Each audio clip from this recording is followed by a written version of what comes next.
wabarakatuh. Halo, jadi kami dari kelompok 4. Perkenalkan, nama saya Intan Arinda Puri, NPM 2025 14500 219, dan rekan saya Amanda Devi Perwatasari dengan NPM 2025 14500 203. Jadi di sini kami ingin menjelaskan materi mengenai pengertian energi, bentuk-bentuk energi, sumber energi, dan pemanfaatan dari energi. Selamat menyaksikan. Bye.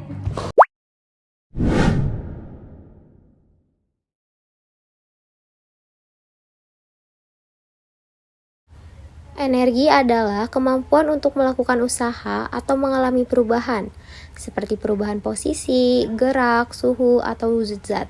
Dalam fisika, energi bersifat kekal, tidak dapat diciptakan atau dimusnahkan, namun dapat berubah bentuk dari satu jenis ke jenis lainnya.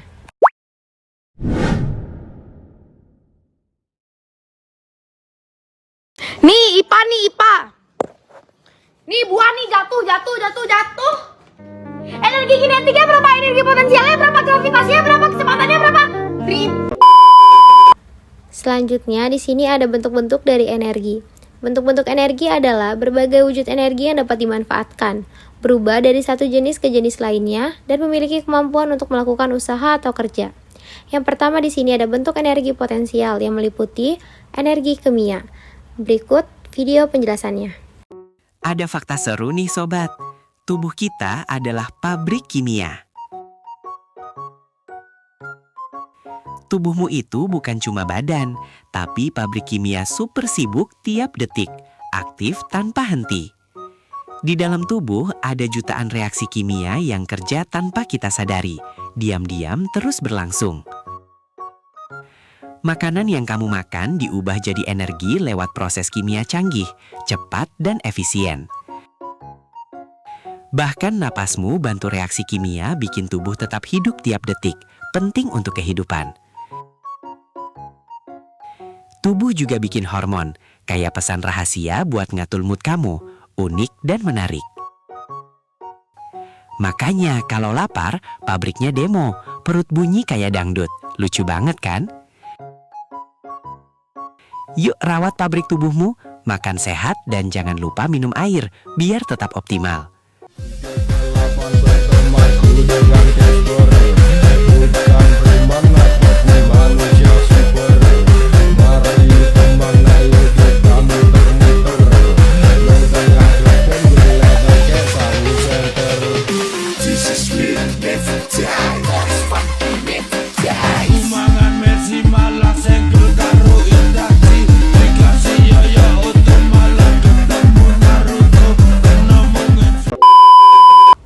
Selanjutnya yang kedua di sini ada energi gravitasi. Berikut video penjelasannya. Suatu hari, Kipolo melihat buah jatuh dari pohon. Ia penasaran, kenapa selalu jatuh ke bawah. Dalam imajinasinya, Kipolo melihat bumi memiliki gaya tarik yang kuat. Gaya itu disebut gravitasi. Gravitasi menarik semua benda menuju bumi. Itulah sebabnya buah, air, dan semua benda jatuh ke bawah.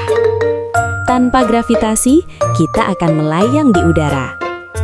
Gravitasi adalah kekuatan tak terlihat yang menjaga kita tetap di bumi. Selanjutnya yang ketiga di sini ada energi nuklir.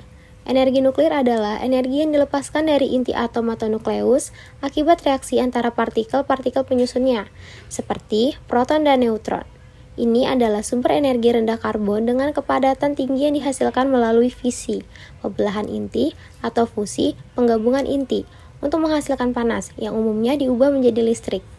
Energi nuklir sering disebut sebagai salah satu solusi untuk kebutuhan energi global masa depan karena kemampuannya menghasilkan energi dalam jumlah besar dengan polusi minimal. Selanjutnya di sini ada energi mekanik, berikut video penjelasannya. Energi mekanik adalah energi yang dimiliki suatu benda karena gerakan dan posisinya. Energi mekanik adalah gabungan antara energi kinetik dan energi potensial. Energi kinetik adalah energi yang dimiliki oleh suatu benda yang bergerak, sementara energi potensial adalah energi yang tersimpan dalam suatu benda karena kedudukannya yang memiliki ketinggian tertentu. Gabungan antara energi kinetik dan energi potensial tersebut bisa kita perhatikan pada roller coaster yang sedang meluncur. Lalu bagaimanakah cara menghitung energi mekanik? Nah, untuk menghitung energi mekanik, kita menggabungkan rumus energi kinetik dan energi potensial. Rumus energi potensial adalah M dikali G dikali H. Sementara rumus energi kinetik adalah setengah dikali M dikali V kuadrat. Sehingga bisa kita simpulkan energi mekanik sama dengan energi potensial ditambah dengan energi kinetik. Energi mekanik merupakan jumlah dari energi potensial dan energi kinetik. Energi kinetik adalah energi yang dimiliki oleh benda-benda yang bergerak. Jadi, setiap benda yang bergerak memiliki energi kinetik. Contohnya adalah sepeda motor yang sedang bergerak, atau roller coaster yang sedang meluncur, mobil yang sedang bergerak, sepeda, dan semua benda bergerak lainnya. Sama halnya dengan energi potensial, energi kinetik dapat kita hitung dengan menggunakan rumus. Rumus untuk menghitung energi kinetik adalah sebagai berikut. Energi kinetik atau EK sama dengan setengah dikali M dikali V kuadrat. EK adalah energi kinetik dengan satuan Joule, M adalah massa benda dengan satuan kilogram, dan V adalah kecepatan benda dengan satuan meter per second. Selanjutnya di sini ada energi listrik, berikut video penjelasannya. Listrik itu gak muncul tiba-tiba. Dia dibuat di tempat khusus yang namanya pembangkit listrik. Nah, pembangkit listrik butuh energi. Bisa dari batu bara, air, angin, bahkan matahari. Energi itu dipakai buat muterin turbin, dan dari situ listrik mulai dihasilkan. Tapi perjalanan listrik belum selesai. Listrik harus dikirim lewat kabel super panjang. Listrik dikirim ke kota lewat gardu listrik sebelum akhirnya masuk ke rumah kita.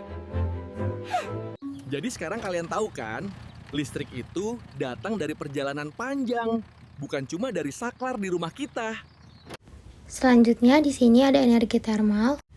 Energi termal adalah keseluruhan energi yang dimiliki oleh partikel dalam sebuah entitas fisik. Total energi termal, terutama secara kinetik, menunjukkan besarnya energi sistem.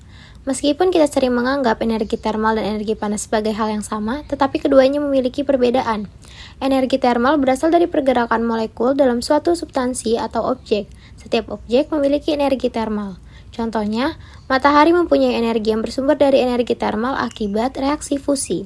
Sedangkan, energi panas merupakan energi termal yang berpindah dari sebuah objek ke objek yang lain. Contohnya, termal energi matahari berpindah ke bumi melalui proses radiasi sehingga kita dapat merasakan energi panas tersebut. Oleh karena itu, kita dapat menyimpulkan bahwa energi panas merupakan aliran energi termal.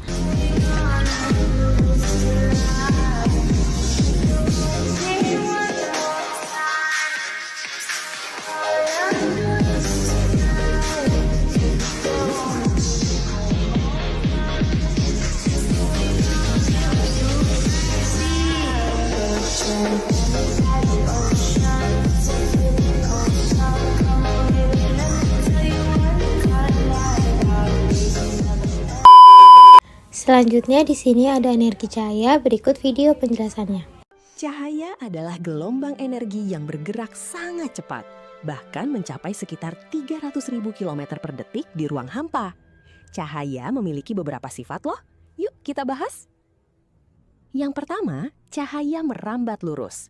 Cahaya merambat lurus dalam medium yang sama karena tidak ada perubahan kerapatan yang memengaruhi arahnya. Contohnya, sinar matahari masuk melalui sebuah celah akan terlihat lurus. Kedua, cahaya dipantulkan atau disebut refleksi. Hukum pemantulan menyatakan bahwa sudut datang cahaya sama dengan sudut pantul, sehingga bayangan bisa terbentuk dengan jelas. Oleh sebab itu, ketika kita bercermin, maka cermin memantulkan bayangan wajah kita. Ketiga, cahaya dapat dibiaskan atau disebut refraksi. Pembiasan terjadi karena cahaya mengalami perubahan kecepatan saat berpindah dari satu medium ke medium lain. Contoh pembiasan yaitu ketika pensil di dalam air terlihat bengkok. Ciri keempat, menembusi benda bening. Bahan transparan memiliki struktur yang memungkinkan cahaya melewati tanpa banyak hambatan atau penyerapan. Oleh sebab itu, jangan heran jika cahaya menembusi kaca jendela. Kelima, cahaya dapat diuraikan atau disebut dispersi. Cahaya putih sebenarnya terdiri dari berbagai warna dengan panjang gelombang berbeda. Jika kalian melihat pelangi dari cahaya matahari, itu merupakan hasil dispersi. Nah, sudah tahu kan sifat-sifat cahaya? Oleh sebab itu, cahaya sangat penting bagi kehidupan di bumi. Selanjutnya di sini ada energi bunyi. Energi bunyi merupakan salah satu bentuk energi. Bunyi merupakan sebuah gelombang mekanik dan terdiri dari osilasi kompresi elastis dan osilasi perpindahan fluida. Oleh karena itu, medium transmisi berperan sebagai penyimpanan untuk energi potensial dan energi kinetik. Energi bunyi dalam sebuah volume didefinisikan sebagai jumlah kerapatan energi potensial dan kinetik yang diintegralkan terhadap volume. Berikut video penjelasannya. Pernah kepikiran nggak? Gimana caranya suara bisa sampai ke telinga kita? Kamu cuma mengetuk penggaris kemeja. Nggak ada kabel, nggak ada benang. Tapi bunyinya bisa kamu dengar. Saat penggaris itu menyentuh meja, terjadi getaran. Meja ikut bergetar, lalu udara di depannya mulai mengalami perubahan tekanan. Udara itu bukan kosong. Dia terdiri dari partikel-partikel kecil yang bisa saling mendorong. Ketika terjadi ketukan, partikel udara di depan meja terdorong sedikit ke depan, membentuk daerah rapat yang disebut kompresi. Setelah itu, terbentuk daerah renggang yang disebut rarefaksi. Dan tiba-tiba, kamu sadar bahwa kamu sedang mendengar. Jadi, setiap kali kamu membuat suara, kamu sebenarnya sedang mengirimkan gelombang energi melalui udara langsung ke otak.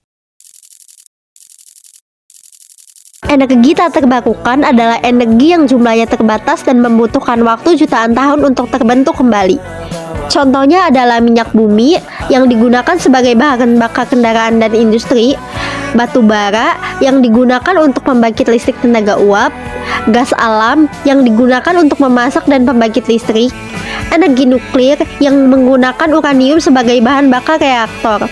Energi jenis ini memang mampu menghasilkan daya yang besar, tetapi memiliki dampak negatif terhadap lingkungan. Pembakaran bahan bakar fosil menghasilkan gas karbon dioksida atau CO2 yang berkontribusi terhadap pemanasan global. Selain itu, proses penembangan batu bara dan pengaboran minyak yang juga dapat merusak lingkungan seperti merusak hutan, mencemari air, dan menyebabkan longsor. Pengembangan energi baru terbarukan masih terhambat. Potensi energi baru terbarukan Indonesia cukup. Sumber energi terbarukan, salah satunya energi terbarukan kini semakin.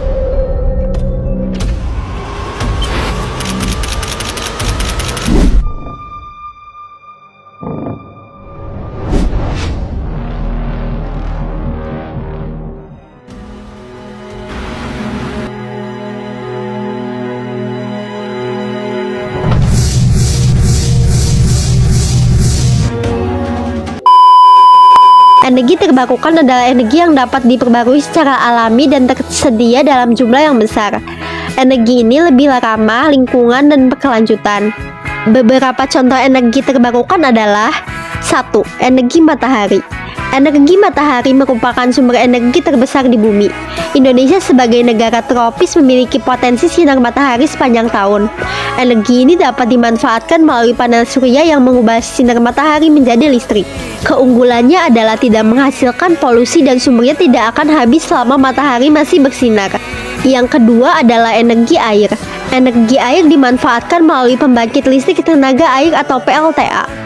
Air dari bendungan dialirkan untuk memutar turbin. Kemudian turbin tersebut menggerakkan generator untuk menghasilkan listrik.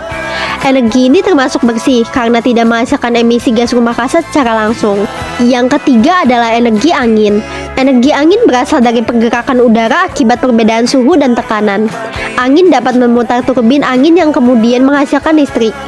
Beberapa daerah pesisir Indonesia memiliki potensi energi angin yang cukup besar. Yang keempat adalah energi panas bumi. Indonesia berada di wilayah cincin api dunia, sehingga memiliki potensi panas bumi yang sangat besar. Panas bumi dimanfaatkan untuk menghasilkan uap yang memutar turbin pembangkit listrik. Energi ini termasuk salah satu energi terbarukan yang sangat potensial di Indonesia. Yang kelima adalah energi gelombang laut. Sebagai negara kepulauan, Indonesia memiliki garis pantai yang sangat panjang. Gelombang dan arus laut memiliki energi yang dapat dimanfaatkan untuk menghasilkan listrik. Yang keenam ada bioenergi. Bioenergi berasal dari biomasa, yaitu bahan organik seperti limbah pertanian, kotoran, hewan, sampah organik serta tanaman seperti tebu dan kelapa sawit. Bioenergi dapat diolah menjadi biodiesel, bioetanol, dan biogas. Bioenergi sangat cocok dikembangkan di Indonesia karena sumber dayanya alamnya melimpah. Penggunaan energi fosil secara berlebihan menyebabkan berbagai masalah lingkungan. Pembakaran bahan bakar fosil menghasilkan gas seperti karbon dioksida, nitrogen oksida, sulfur dioksida. Gas-gas tersebut menyebabkan efek rumah kaca, hujan asam, dan polusi udara. Di kota-kota besar, kendaraan bermotor menjadi penyumbang utama pencemaran udara. Jika kondisi ini terus berlanjut, maka dampaknya bisa berupa perubahan iklim, kenaikan suhu bumi, gangguan kesehatan manusia, kerusakan ekosistem. Karena itu, peralihan menuju energi terbarukan menjadi solusi yang sangat penting. Setelah itu ada pemanfaatan energi dalam kehidupan. Tanpa energi, peradaban manusia tidak akan bisa berjalan. Manusia memanfaatkan energi dengan cara mengubah bentuknya atau transformasi energi. Berikut adalah contoh penerapannya.